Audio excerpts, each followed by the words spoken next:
बिस्मिल्लाहिर्रहमानिर्रहीम। सुन सको तो सुनो मैं खुश आमदीद नॉवेल लेकर आए हैं। जो रुके तो कोहे गिरा थे हम, किस्त नंबर 77 के साथ आपकी खिदमत में हाजिर हैं। अगर आपने अभी तक हमारा चैनल सब्सक्राइब नहीं किया तो हमारे चैनल को सब्सक्राइब करें और बेल आइकन को प्रेस करना मत भूलिएगा, ताकि आने वाली तमाम साथ तमाम नॉवेल तमाम कहानियाँ आपको बर वक्त मिलती रहें। शुक्रिया।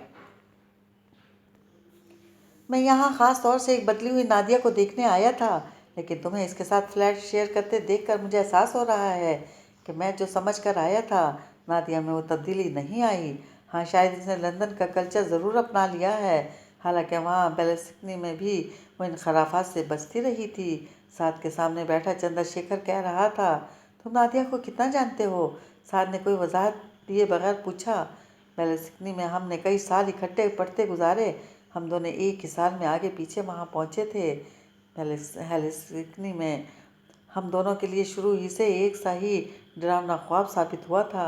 अजनबी मुल्क, अजनबी ज़ुबान, मौसम की शिद्दत, यूँ जैसे हम किसी आइसबर्ग में फंस चुके हों।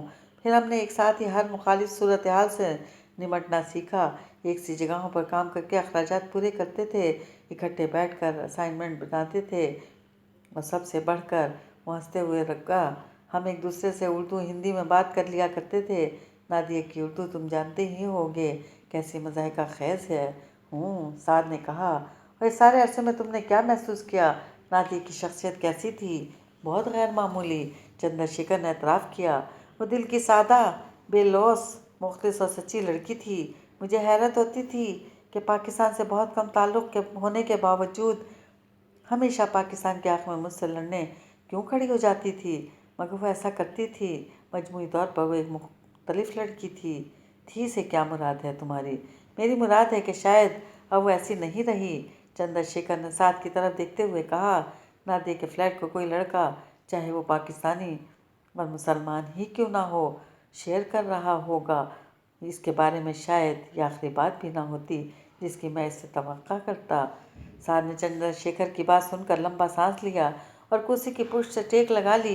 तुमने मुझे देखकर जो अंदाज़ा लगाया, इससे जाहिर होता है कि तुम नादिया को बिल्कुल भी नहीं जानते, या फिर ये कि तुम्हारे दिमाग में कुछ भी नहीं है सिवाय गंद के। हो सकता है, चंद्रशेखर ने शाने उचकाए, तुम्हारे दोनों दावे ही गलत हों।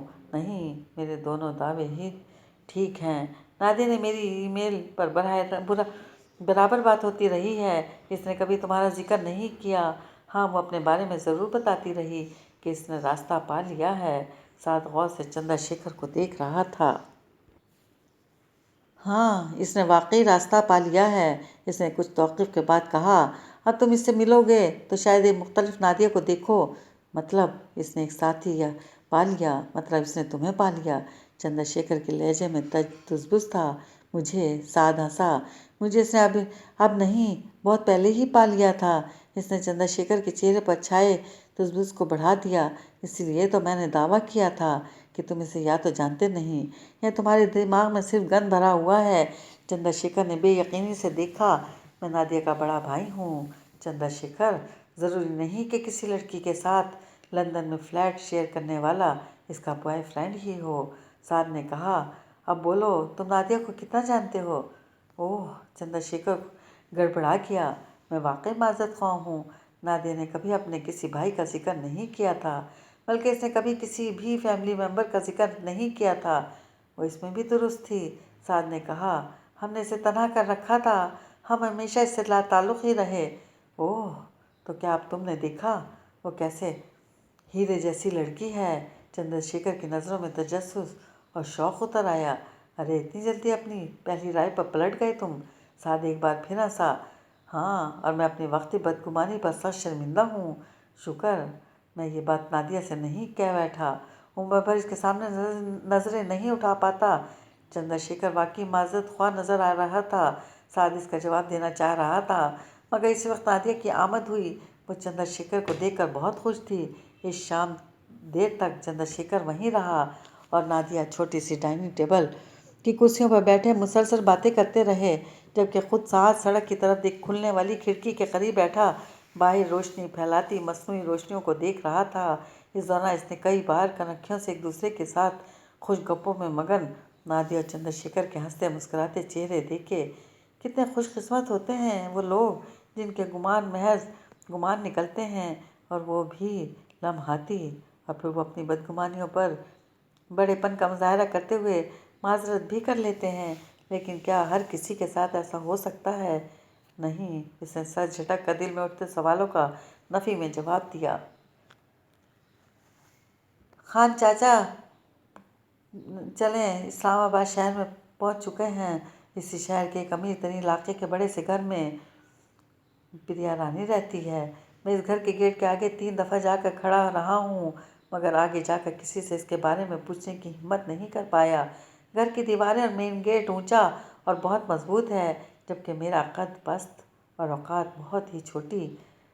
डरता हूँ प्रिया रानी से मुतालिक जो एक ख्वाब आंखों में बसा रखा रह गया है, छन से टूट ना जाए। सोचता हूँ बिना दस्तक दिए लौट जाऊँ। प्रिया रानी ना सही, मेरा ख्वाब तो मेरे साथ ही रह जाएगा हमेशा के लिए। वो सड़क किनारे एक दरख्त के नीचे बैठा फ़ोन पर बात कर रहा था। जल्ले हो गए हो क्या? बेवकूफ़ हो, पूरे के पूरे करीब जाकर यूं ही लौट आओगे? आगे बढ़ो, जाओ, दस्तक दो। अगर ऐसे ही लौट आए तो उम्र में पछताते रहोगे। इसने जवाब दिए बगैर फ़ोन बंद करके कमीज़ की जेब में डाल दिया और सर उठाकर सड़क के इस पार नजर आते इस बुलंद बाला दीवारों में घिरे महल नुमा घर की तरफ देखने लगा जिसमें प्रिया रानी रहती थी। आज मैं बहुत खुश हूँ, मैंने जो चाहा पा लिया। देखने वालों में से किसी ने पहली बार इसका एतराफ़ भी कर लिया, और इससे बड़ी खुशी की बात क्या हो सकती है कि आपने जो पाया वो आप में से झलकने भी लगे। इसने लिखते लिखते सर उठाया और मुस्कुरा दी। कुछ देर सोचने के बाद दोबारा कीबोर्ड पर झुकी। ये भी अजीब सा इत्तेफाक है ना कि कुछ अरसे पहले मैं खुद को दुनिया की महरूम तरीन इंसान समझती थी, और अब कुछ अरसा ही के बाद मुझे समझ में आने लगा है कि तही दामनी की कितनी अक़साम होती हैं। मेरे भाई और मेरे बाप, मेरी माँ और मेरे सौतेले बहन भाइयों की मिसालें मेरे सामने हैं। किसी के पास सब कुछ है, मगर पर भी वो तही दामन है, यूँ जैसे भरे दस्तरखान पर बैठा ख्वाहिश के बावजूद कुछ ना खा पाए, कुछ सब पाने की ख्वाहिश में थोड़ा भी घुमा बैठे, और अपनी तही दामनी समेत दोबारा से कुछ पाने की जद्दोजहद के लिए तैयार हो।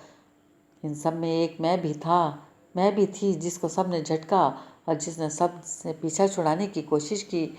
शायद मेरी ये ही महरूमियाँ मेरे काम आई, और मेरे रब ने मेरा रास्ता सीधा करके मेरा दामन सितारों से भर दिया। अब मेरे दामन में रोशनियाँ उभरती हैं, ईमान और उम्मीद के जुगनू खिलते हैं, और मेरे आगे के रास्ते को रोशन करते चले जाते हैं। ओह मेरे अल्लाह, मैं तेरी कौन कौन सी नेमतों को झुटला सकती हूँ। इसने लिखते लिखते सर झटका।